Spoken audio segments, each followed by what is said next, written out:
Hey guys, Tristan here. Before we start the episode, I want to take the time to talk about something I'm doing next month, and that's a 24-hour live stream for a charity event called Extra Life. Extra Life unites thousands of gamers to play and heal kids by fundraising for local Children's Miracle Network hospitals across North America. I will be playing for Orlando's Children's Hospital since it's the closest to my general area of where I live. November 2nd, I'll be live streaming for 24 hours straight, so the minute it hits midnight, I'll be starting. I'll be streaming on Twitch, and if I can figure it out, I'll try and do it on YouTube as well.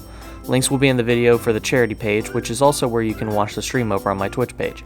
I haven't done much with Twitch since I can't have a dedicated schedule as of yet, but the whole 24 hours will be recorded and archived on here and on Twitch, and the games I'll be playing will be for a future review. So if you want to watch me or any other gamers, remember this is all for charity.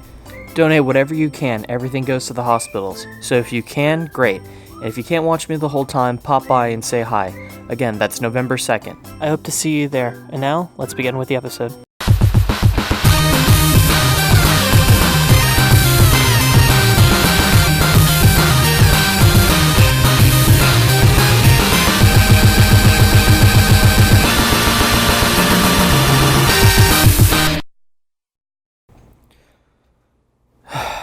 Castlevania 2, Simon's Quest. I played this after James Rolfe's revisit to the game. I was like, hey, can't be that bad. And while it's not the worst game, it's the black sheep of the classic Castlevania games. That wasn't a bad port. So, let's get this out of the way. Castlevania was Konami's sequel to the last game, and it was originally developed for the Famicom Disk System, much like the first, but was ported to the NES. This game has you playing as Simon Belmont after the last game. This game is actually a platformer adventure game, similar to that of Metroid, which later entries would be like Metroid, but I'm jumping ahead. So if this game is bad, is there anything else to this game? Well, let's go down to Castlevania with Castlevania 2, Simon's Quest. Once again, this story is nothing to go on, but after the events of the last game, Dracula put a curse on Simon and his body was spread throughout all of Transylvania. So, Simon, feeling the effects 7 years later, decides to collect the pieces of Dracula, resurrect him, and kill him all over again. Yeah, because when a Belmont wants you dead, he'll bring you back just to kill you all over again. Since this game is an open-ended landscape with towns, cemeteries, manors, and dungeons, you're experiencing a lot more than just the castle.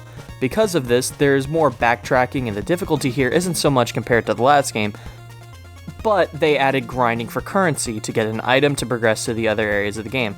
What does that mean? Well, a game that should have taken about an hour and a half is now 5 to 6 due to all of this grinding.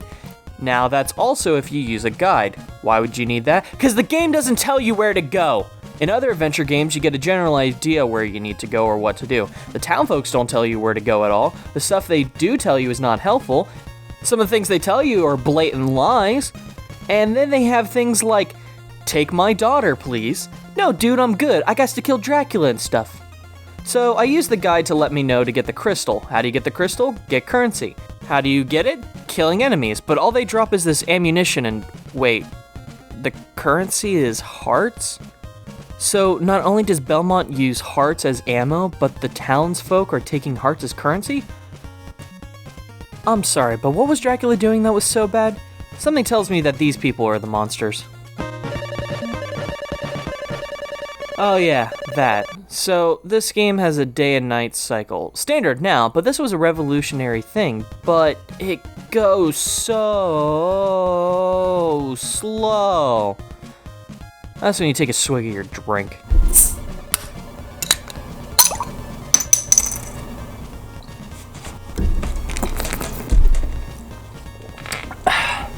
Oh, I don't care for Rolling Rocks or Dos Equis. So yeah, this can be annoying, but it serves a purpose. At night, enemies are stronger and they drop more hearts, which is great, but all the people are inside until the sun comes back up, which means sometimes you sit there with all those hearts, which, if you die while waiting for the sun to come back, you lose all your hearts.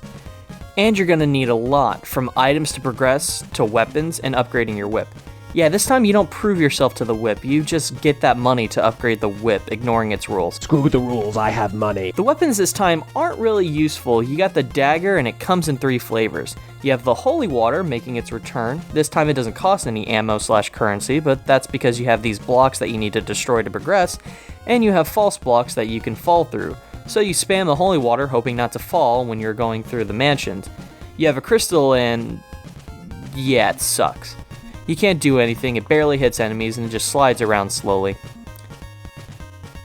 The flame, which is better holy water, but it costs ammo. You have the garlic, which I only think you need to throw in the graveyard so a man will appear and give you an item. Sure, why not? Maybe he forgot to get some. The laurels, which give you invincibility for a bit, so that's pretty sweet. And then you have the oak stake that you can only buy in mansions from these gypsies. It's a one-use item that sucks as a weapon, but that's because it's for these orbs that house Dracula's remains, which the game doesn't tell you to do except this one part here, but even then it's like a riddle. I mean, I get the idea of making it challenging to not spell everything out for the player, but when it halts momentum, then that's just bad game design. There's being different for the sake of being unique and being different to the point of it being annoying. So you throw the oak stake and now you possess a piece of Dracula, which you need them to progress through the game. You get Dracula's ribs and equip them like a shield. Sure, why not? You need Dracula's heart to show to this guy to take you across the lake to get to one of the last mansions. These people are weird. Then again, I'm resurrecting Dracula, so here you go, Pot. This is Dracula's heart. Now take me so that this kettle can go get Dracula's nail. Yeah, the nail, which allows you to whip blocks that the holy water can destroy, and I think it makes your whip stronger, but I never bothered to use the thing. Then his eyeball, which I think allows you to see hidden items. I don't really remember using it. I compare it to the likes of these two orbs. One you use to kneel in front of a lake that reveals a path underwater that would have you die otherwise, and then after you kneel for a bit you can... What is this, seriously? Then another one that you pray, I guess, against the wall, and then a tornado takes you for a ride to one of the other mansions. I stopped questioning this game. There are two items you get from the bosses. Death, who got nerfed so bad that he's not even a challenge, that I can just... Excuse me, pardon me, just gonna... Yeah, sorry, I don't need to fight you since the game says I can walk past you both ways. Sorry to bother you by killing you, which... By the way, he respawns even if you kill him, and the only thing he drops is the third flavor of knife. Camilla, which this is all she does, and I would skip her, but no, she drops the cross after you drown her in holy water that goes along with Dracula's ring, which allows you to actually enter his castle. Which, man, a man dies and suddenly everyone abandons this place. It's crazy. You walk up to his altar and place the pieces on the... Wow, that's embarrassing. Let me just, Why can't I go back down? This was such a weird glitch. I haven't seen anyone replicate or even mention, but sometimes the stairs get blocked and you can't proceed down. I had to reset using my password. Yeah, no saving in this one. And then go back and try again. And he's one of the easiest bosses in history. Depending on how fast you beat the game, you get one of three endings. The worst saying that... The battle has consummated. Now peace and serenity have been restored to Transylvania, and the people are free of Dracula's curse forever. And you, Simon Belmont, will always be remembered for your bravery and courage. So I mean, I died, but at least I'm a legend. The normal ending, that's canonical, I guess, since a future game doesn't recognize the good ending. Although the confrontation between Simon and Dracula has concluded, Simon couldn't survive his fatal wounds. Transylvania's only hope is a young man who will triumph over evil and rid the city of Dracula's deadly curse. So wait, I win, but I don't? I die anyways, but the curse is still on the land, and that's canon? Well, that sucks for these people. The good ending, where you stop the curse, but it looks like Dracula might come back, so that's the good ending, I guess, but doesn't matter since it's not canon. So...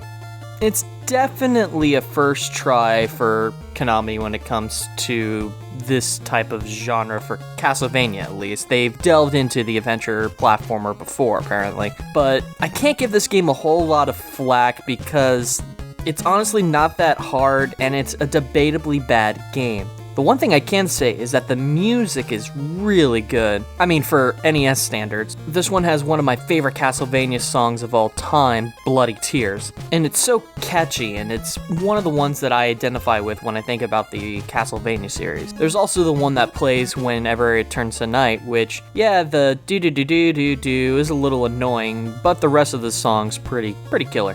The control's a little stiff, sure, but it's still on par with the last game, and it works for what they're trying to do here. Other than that, if you have any interest of playing this game, buy a copy to support Konami, but don't touch it. There's someone who made this game the proper way. It's called Castlevania 2 Simon's Quest Redaction. This hack fixes all the issues of the original game and makes it so you can play it without a guide. Since the townsfolk have useful things to say, the day and night is much quicker, and if you really still have no idea what's going on, he added more hints and got rid of the ones that straight out lie to you. He did make the Grim Reaper take more hits, but I mean, he's still easy and optional, so link below if you want to check it out. Now, time to get to the next game in the lineup, Castlevania 3 Dracula's Curse. Once again, thank you so much for watching, and I hope to see you again soon.